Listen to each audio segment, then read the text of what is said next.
ఆ కుర్చీని మడతబెట్టి మెడలు ఇరిగిపోయినాయి. కుర్చీ మడత పెట్టి అనే డైలాగ్ సోషల్ మీడియాలో ఎంత ఫేమస్ అయిందో మనందరికీ తెలిసిందే. సోషల్ మీడియాను ఓ ఊపు ఊపేసిన డైలాగ్ అది. ఆ డైలాగ్ చెప్పిన కుర్చీ తాత కూడా సెలబ్రిటీ అయిపోయారు. సెలబ్రిటీలకు సైతం రాని ఫాలోయింగ్ కుర్చీ తాతకు వచ్చిందంటే కుర్చీ తాత డైలాగ్ సోషల్ మీడియాలో ఎంత ప్రభావం చూపించిందో వేరే చెప్పనక్కర్లేదు. కుర్చీ తాత ఫేమస్ అయిన తర్వాత పలు యూట్యూబ్ ఛానల్స్ వారు కుర్చీ తాత ఇంటర్వ్యూల కోసం క్యూ కట్టారు. సినిమా వాళ్ళు కూడా ప్రమోషన్స్ కోసం కుర్చీ తాత సాయం తీసుకున్నారు. అయితే గత కొంతకాలం నుంచి కుర్చీ తాత ప్రభావం తగ్గుతూ వస్తుంది.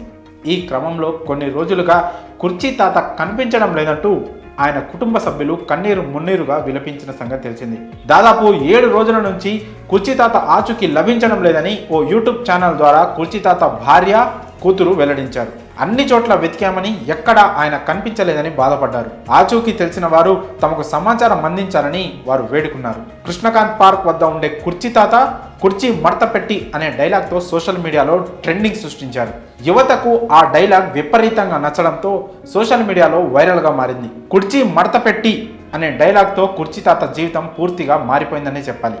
ఇదే అదునుగా భావించిన పలు యూట్యూబ్ ఛానల్స్ కుర్చీ తాత ఇంటర్వ్యూల కోసం ఎగబడ్డారు. ఈ కారణంతో సోషల్ మీడియాలో మరింత ప్రాచుర్యం పొందారు. సోషల్ మీడియాలో చిన్న డైలాగ్తో ఫేమస్ అయిన కుర్చీ తాత కనిపించడం లేదని కుటుంబ సభ్యులు వెల్లడించారు. అయితే ఆయన ఆచూకీ తెలిసింది. కుర్చీ తాత కనిపించడం లేదని ఎప్పుడైతే తెలిసిందో సోషల్ మీడియాలో చాలా మంది రెస్పాండ్ అయ్యారు. వైజాగ్ సత్య అనే యూట్యూబర్ సహకారంతో కుర్చీ తాత జాడ దొరికింది. కుర్చీ తాత ప్రస్తుతం వైజాగ్ సత్య అనే యూట్యూబర్ దగ్గర ఉన్నారు. యూట్యూబ్లో వీడియో చూసి వరంగల్ నుండి కొంతమంది ఫ్రెండ్స్ ఫోన్ చేసి కుర్చీ తాత వరంగల్ రైల్వే స్టేషన్లో పడుకొని ఉన్నారని తనతో చెప్పినట్లు సత్య వెల్లడించారు. కొంతమందికి ఫోన్ చేసి కన్ఫర్మ్ చేసుకున్నాక రాత్రి కారులో వెళ్ళి కుర్చీ తాతను తీసుకొచ్చినట్టు యూట్యూబర్ వైజాగ్ సత్య వెల్లడించారు.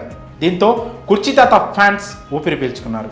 ఇక తాను కనిపించలేదనే సరికి తన భార్య బాధపడిందని తెలిసి కుర్చీ తాత కన్నీటి పర్యంతమయ్యారు. తనది లవ్ మ్యారేజ్ అని, ఆమె అన్నను చంపినా కూడా తన భార్య తనను వదలలేదంటూ ఏడ్చేశారు. తన భార్య దేవత అంటూ చెప్పుకొచ్చారు. మరి కుర్చీ తాత ఆచూకీ లభించడంపై మీ అభిప్రాయాలను కామెంట్స్ రూపంలో తెలియజేయండి.